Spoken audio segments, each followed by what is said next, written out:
Morning, everybody. I am not Elizabeth Stevens. You probably recognize that. She's taking the Sunday off, but she has a lot of pre-recorded stuff. So we have a really good service this morning. I'm going to go ahead and mute everybody and set it up so that everybody stays muted until we go to breakout groups. And then I'm going to get this thing started, and you'll hear from me very little between here and the end, I promise. Hello, everyone. I'm pre-recording my parts of today's service so that I can have a Sunday off. We are celebrating the first birthday of Hattie and Sid, my two twin one-year-old nephews, so it's a very joyous occasion. By now, you're accustomed to gathering on Zoom. You know the drill. We're going to keep you muted until it's time to go into breakout rooms. You can switch between gallery and speaker view. And if you are on a computer or a tablet, you can use the chat. Today, we have another guest in our virtual pulpit, the Reverend Eric Kaminetsky.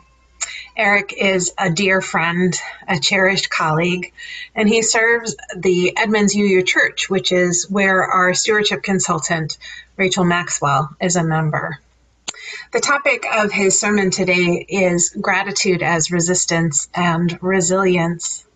In a way, though, it's also about what I like to call our human superpower, our ability to pause and choose how we are going to respond to life and to reality. The very fact that you are here this morning means you are choosing to stay connected and grounded in these difficult times. It is no small task, but I think today's service will remind you of why it's a task well worth taking on.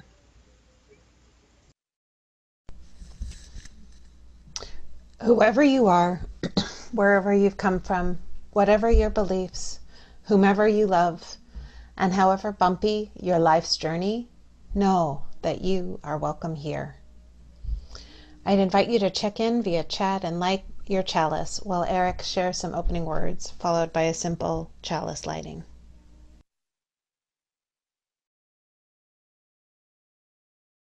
Good morning and welcome to Sunday morning worship. My name is Eric Kaminetsky, and I'm so pleased to be with you this morning. We have a call to worship written by my beloved colleague, the Reverend Gretchen Haley. She wrote this call to worship as an answer to her own kid's question, why do we have to go to church? She writes, why do we have to go to church? Because there are not enough people telling you that you matter.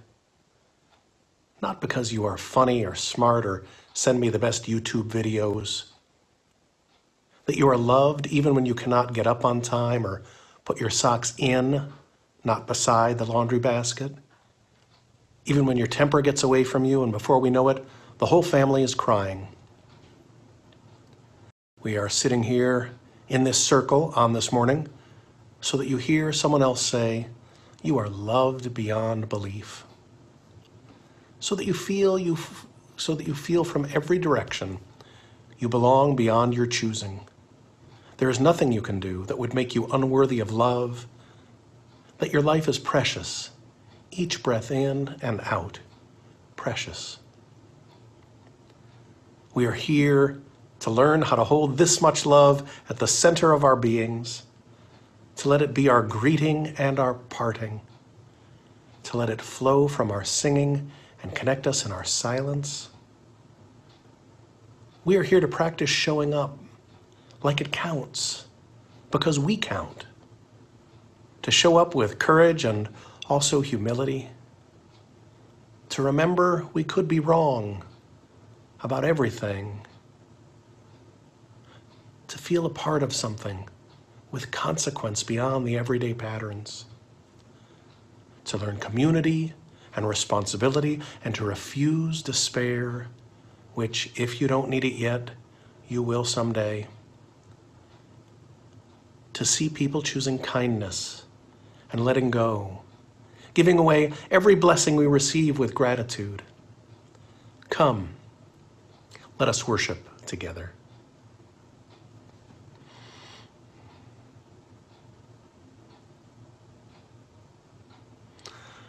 Our chalice lighting words written by another beloved colleague, the Reverend Eric Walker Wickstrom. Each of the stars in the heavens is unique and individual, yet together they form the night sky. Each of us here is unique and individual, yet together we are an association. For stars in the sky, for people in the pews, for members of our association, in gratitude we light this chalice.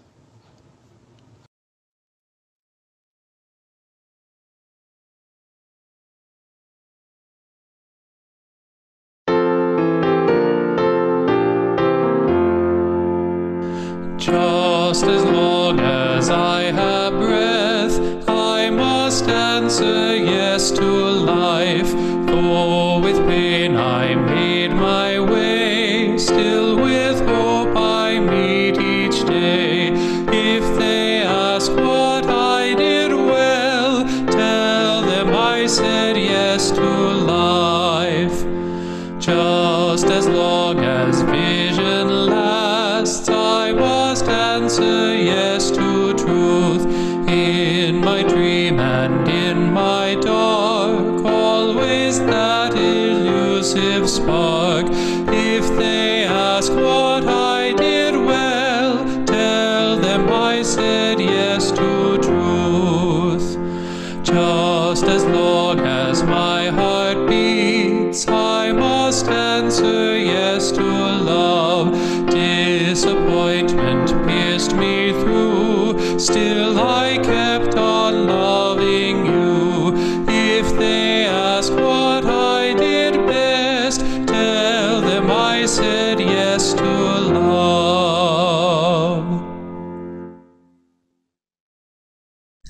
Just as we do each Sunday when we're together in person, we've set aside a time to invite you to engage in the practice of generosity. For those of you able to make a financial contribution, you'll notice 3 options for managing the logistics on your screen. We'd invite you to either copy down the information you need or simply go to the website to make a donation. The web address is in the chat. Those of you who are newer or visiting from another part of the country may not be aware that we typically give away all of the cash from our Sunday offering to local charities whose missions align with our values, a program we call the Month of Sundays. This month, the recipient is COAST, a program administered by the Council on Aging which provides rides for all citizens who need access to basic necessities or activities enhancing the quality of their lives. Our online donation system includes a drop-down menu that allows you to choose where you'd like your money to go. If you're mailing or dropping off a check, simply indicate in the memo line whether it's intended for the Month of Sundays or our general fund. In the spirit of love, and for the continuing work of this church, we'll now take some time to practice generosity together as the offertory is played.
Around us, so much is swirling and swirling.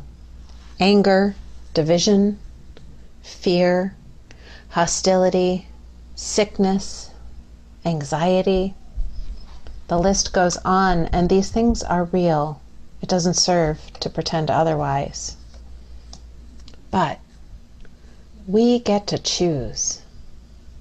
Do we get swept away by the whirlwind, or do we return to center, find our solid ground, reach up strong and shine our wide open hearts like a beacon out into that swirling, hurting world? You know what I want you to choose, but know this too. It's not just for the sake of that hurting world that we need to return to our best selves again and again, day by day, moment by moment, breath by breath. It is for our own sake too, because here at the center we find not just strength, but joy, beauty, peace, gratitude, health, wholeness, home, and hope. So remember, it is not self-indulgent to choose your own well-being, because the most important thing we can do in these difficult times is to remain strong, resilient, steady, healthy and whole, loved and loving, centered and powerful and wise. I invite you now to rest in the silence for a time.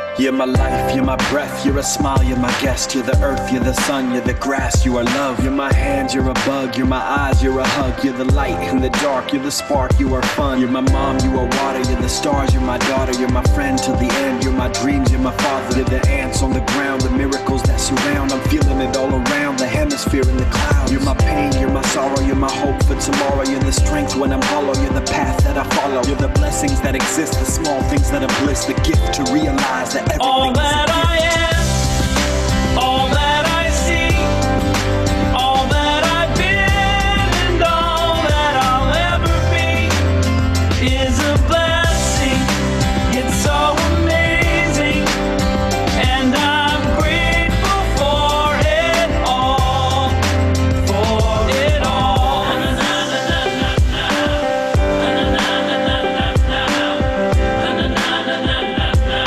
Grateful for it You're the blessings every time I try to count. You're the lessons that I learn every time I turn around. You're the water when I'm burned every time I think I found everything I'm looking for. You're the sign saying stop to take a bow and keep moving forward and start looking towards your heart. It'll open all the doors and only then you'll start to hear the world singing chorus with your mind and heart. Aligned in purpose, everything all will feel that I gorgeous. am, all that I see, all that I've been, and all that I'll ever be is a blessing. It's so amazing, and I'm grateful for it all, Every day I sit and pray cause what I have is more than I deserve or could ever imagine. How do I give back to all of this magic and spread the love so everybody can have it? Doesn't matter if I'm rich or poor, if I got a family or if I'm all alone. Bad things happen, I can just complain and moan, but there's a million things that I can be grateful for. So I lift up my hands now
that exist, the small things that are bliss, the gift to realize that everything is a gift.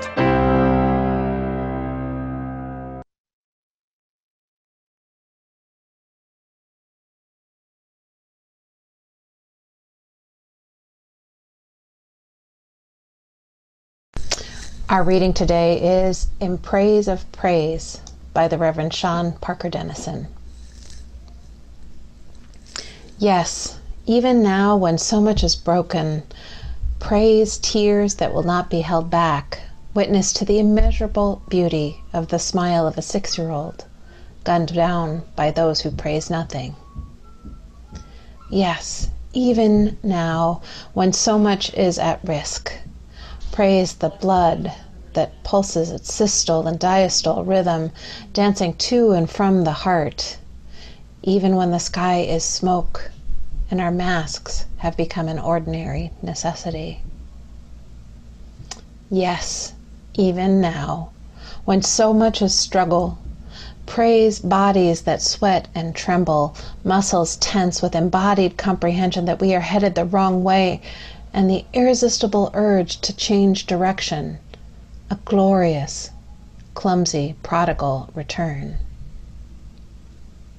Yes, especially now, when so much is at stake, praise something, anything, so alive and extravagant that it awakens and calls you to discard despair, abandon apathy, and praise whatever brings you back to life.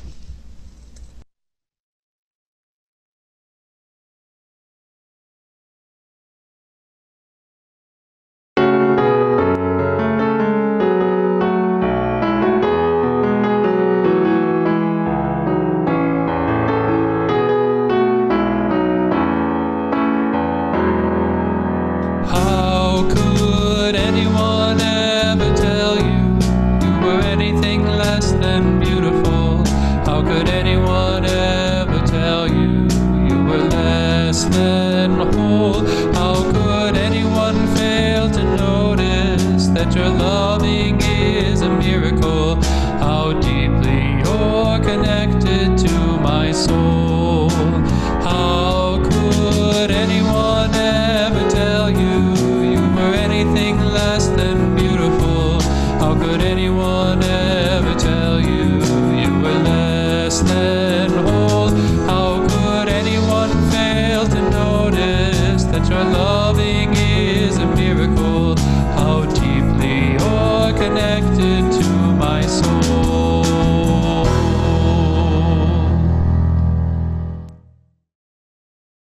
The sermon is Gratitude as Resistance and Resilience. I've got my mask around my neck because I'm preaching this in August of 2020.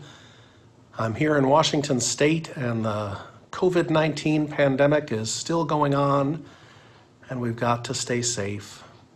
So I wear this in part to mark this recording at this time in human history. Gratitude as resistance and resilience. It was the very first day of kindergarten for our youngest kid, and we were very excited. We already knew and liked the public elementary school because our older one had been there, but this kindergarten teacher was new to us. We brought Sam to the classroom, and the teacher met us at the door. She appeared to be in her 20s, and she was dressed casually in blue jeans and a button-down shirt. Being rather tall and wanting to make eye contact with her new student, Sam's teacher squatted down on her haunches, smiled warmly, and said, "Hello." "Hello," Sam said back to her. Then the teacher asked, "What do you know, Sam?" I knew what was coming. And with a big grin and a gleam in his eyes and a bit of a lisp, Sam proclaimed, "Animosity rejuvenates the impecuniousness of the compendium, or, in other words, relegates the atrabilious condition." Now, I imagine teaching kindergarten is a lot like sumo wrestling in that you never want to let them see fear in your eyes. And to this teacher's credit, she let trumpet of 50-cent words wash over her without so much as a quiver of an eyebrow. There was, however, a pause. Just a beat, really. After which his teacher grinned back at him and said, "Well then, welcome to kindergarten, Sam." Sam beamed. We were grateful, and kindergarten began. Sam is a young adult now, but he was 5 then, and he had learned all those big words from one of his grandfathers when he was about 3 and a half.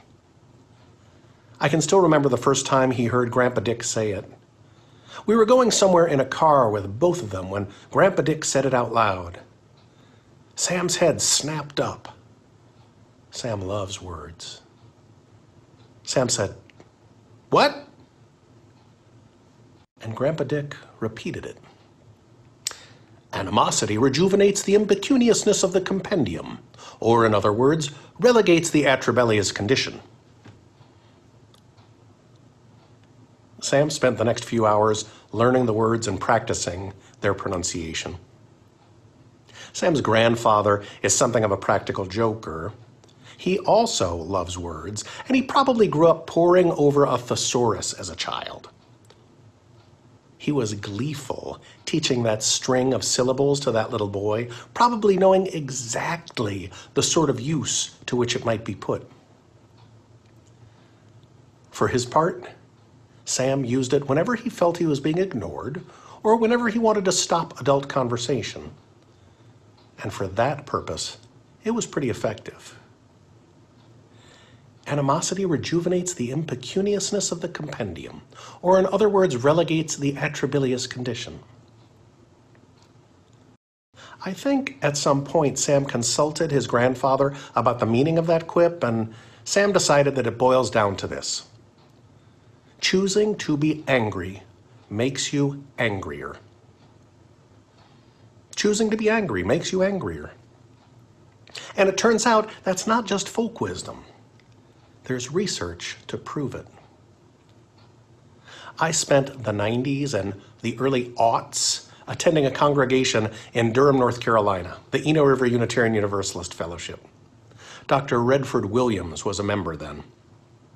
He's a psychiatrist and researcher who wrote the book Anger Kills, 17 Strategies for Controlling the Hostility That Can Harm Your Health. The byline for the book reads, "Stop getting mad and start saving your life." Anger isn't just a negative emotion. According to the latest medical research, it may also lead to heart disease and other life-threatening illnesses. So it's not just that choosing to be angry makes you angrier. It's that choosing to be angry or not figuring out how to control your hostility can harm your health.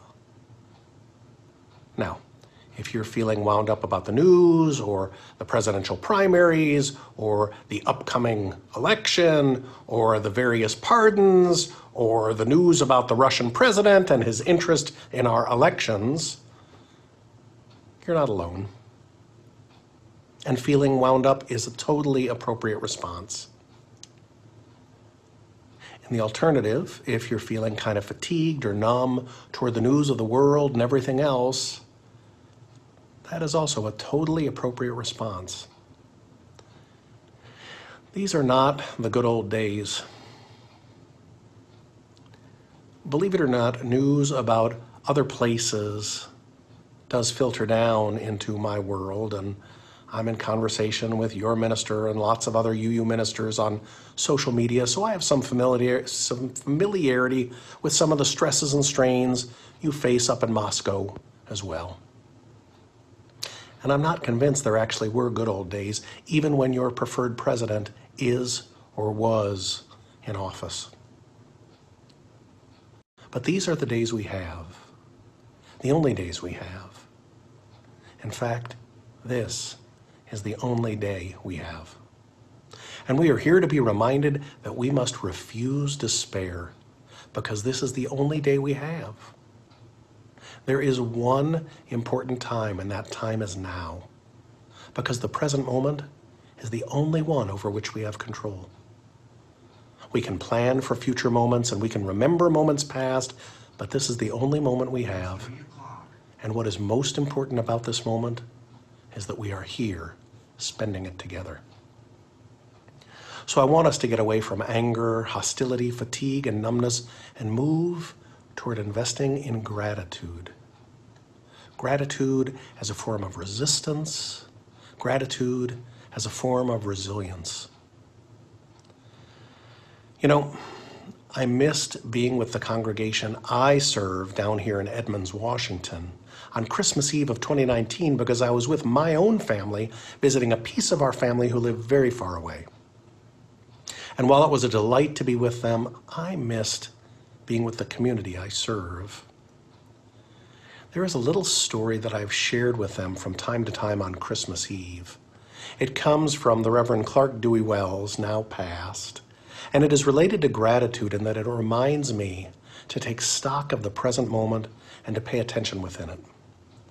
The story goes like this, quote, "Several years ago, and shortly after twilight, our 3.5-year-old tried to gain his parents' attention to a shining star. The parents were busy with time and schedules, the irritabilities of the day, and other worthy preoccupations.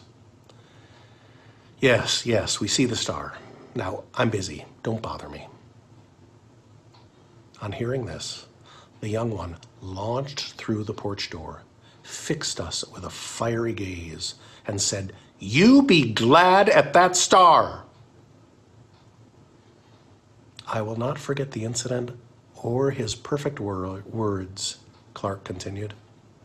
It was one of those rare moments when you get everything you need for the good of your soul, disclosure, reprimand, and blessing. It was especially good for me, that surprising moment, because I am one who responds automatically and negatively to the usual exhortations to pause and be more appreciative of life. Fortunately, I was caught grandly off guard. Clark concludes, if we cannot impel ourselves into a stellar gladness, we can at least clean the dust from the lens of our perception. If we cannot dictate our own fulfillment, we can at least steer in the right direction. If we cannot exact a guarantee for a more appreciative awareness of our world, for persons and stars and breathing and tastes and the incalculable gift of every day, we can at least prescribe some of the conditions through which an increased awareness is more likely to open the skies for us and for our children. Unquote. I love that piece. And I love it in part because I am sometimes much like the author, busy, being too busy to notice. And yet I know in my heart of hearts that it is in the noticing that life comes alive. And it is often the young ones who remind us. Animosity rejuvenates the impecuniousness of the compendium, or in other words, relegates the atrabilious condition. When we choose anger, we get angrier. I cannot remember many moments when my anger represented the best I could be. And I can remember some moments of parenting when my anger was out of control. I cannot remember many moments when despair or numbness or fatigue or wound-upness represented my best self. But I can remember many moments when my reaching out with an open heart and with an attitude of gratitude made an important difference in my life and in the lives of those around me.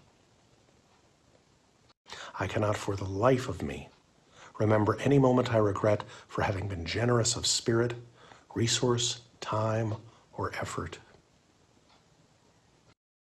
Choosing to be angry makes us angrier, and choosing to be grateful makes us more grateful. Practicing gratitude makes us more grateful. And being grateful is a form of both resistance and resilience. Please, take a moment to breathe. Breathe in a way that works for you, and please pay attention to your breath.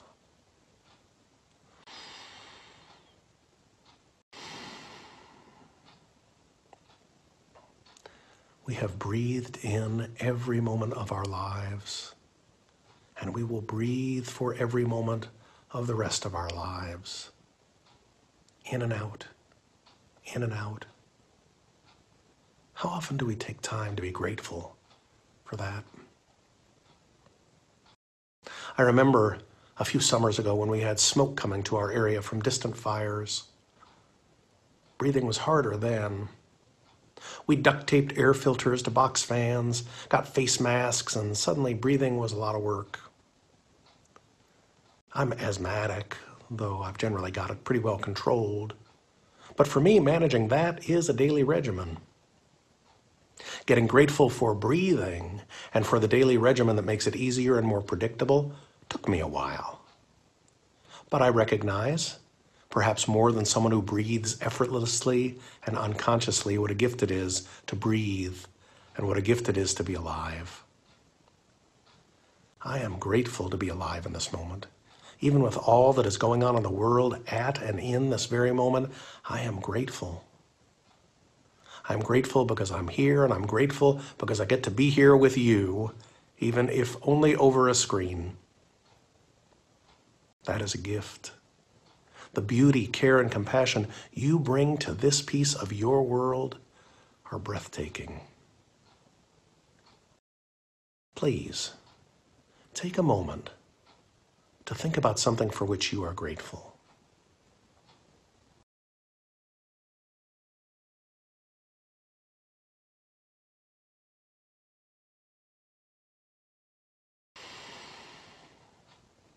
Being grateful is one way to stay awake when everything is telling us to zone out or to go to sleep.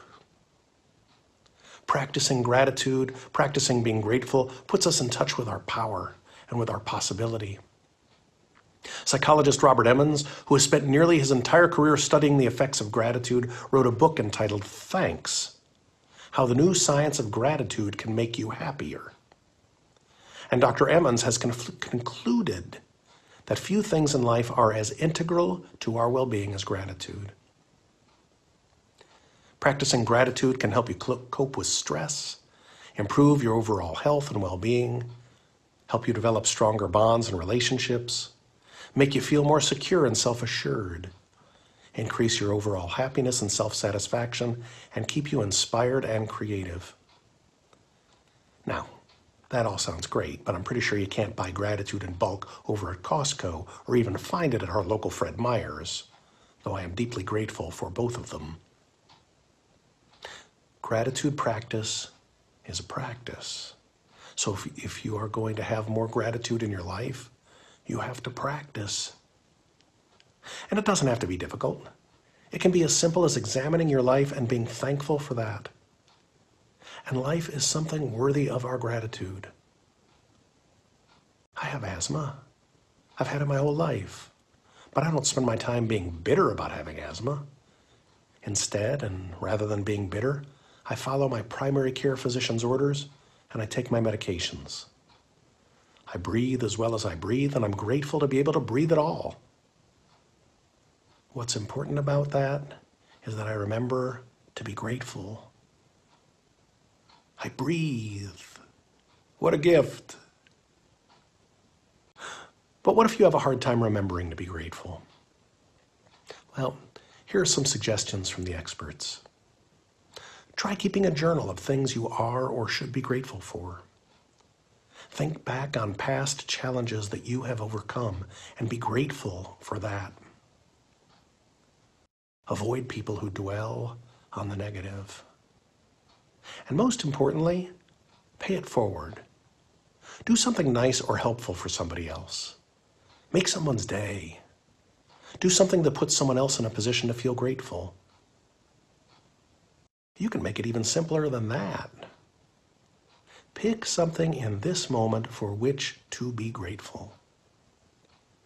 How about being able to be present in this moment? How about being grateful for electricity so that your screen works? Or internet connection so that you can watch this? One of my mentors is in hospice care right now, and she is nearing the completion of her life. This last week, she posted a note in an online journal about her journey toward the completion of her time here. She wrote about being glad to be in touch with so many of us, and she wrote about how we had helped to make her life full and meaningful. And she wrote about feeling sorry to have to leave. You be glad at that star. You be glad for this moment. You be glad to be in a place where you are wanted and to be able to make a difference. Choose to be grateful, because choosing to be grateful will make you more grateful. And unlike choosing to be angry, choosing to be grateful will make people glad to have you around. Dr. Edmonds says gratitude is a social emotion. He describes it as a relationship-strengthening emotion because it requires us to realize how we've been supported and affirmed by other people. Think about that for a moment. Gratitude as a practice requires us to realize how we've been supported and affirmed by other people. And according to Dr. Edmonds, that cuts to the very heart of the definition of gratitude. He says gratitude has two parts. First, gratitude is an affirmation of goodness. It's an affirmation that there are good things in the world, including gifts and benefits we have received. Gratitude doesn't mean that life is exactly the way you want it, and gratitude doesn't ignore complaints, burdens, and hassles. But gratitude as a spiritual practice means that when we look at life as a whole, we are working to identify the goodness within it. The second part of gratitude as a spiritual practice involves figuring out where that goodness comes from and recognizing that the sources of this goodness are often outside of ourselves. They may not stem from anything we did ourselves in which we might take pride. We can appreciate positive traits in ourselves, but true gratitude involves a humble dependence on others. We acknowledge that other people, or even the power of love if you're of a spiritual mindset, gives us many gifts, big and small, to help us achieve the goodness in our lives. It is good to be alive. Not always easy, rarely cheap, but good. It is good to be here, and it is good to be together. It is good to breathe, and it is good to love that and those whom we love. If we experience that we are loved back, even better. Yes, the world can be a scary and confusing place, but this is where we are, and this is where we can make a difference. Practicing gratitude as resistance and resilience is about us choosing to be grateful for that. We are here. Let's be grateful. And best of all, choosing to be grateful will make you more grateful. Amen. Blessed be. May it be so.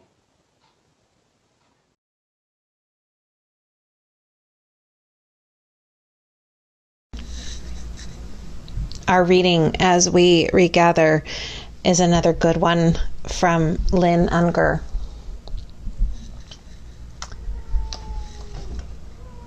It's called These Days. Anyone who tells you not to be afraid should have their head examined. Cities are burning, hillsides are burning, and the dumpster fire of our common life is out of control. I wish I could tell you when it was going to get better. I wish I could promise that better was anywhere down this road. I miss dancing, bodies, and something between conversation and flight. I miss singing, the way we trusted the air that moved between us. I miss the casual assumption that everything would be all right in the morning. These days, I'm trying to be buoyed by the smallest things. A ripe tomato, a smattering of rain. These days, I am trying to remember that songs of lamentation are still songs. And we're going to close with our usual song of benediction. There is a love.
We extinguish this chalice that it might glow gently in our hearts. May it light our paths as we leave this place. May it guide our way until we are together again. Beloveds, use your human superpower and choose gratitude, choose joy, and may hope bloom in your heart and in your life. Go in peace. I love you. Thank you, everybody. I am grateful for this community, as I'm so sure so many of you are. We will see you back next week for Gospel Music Sunday. Take care.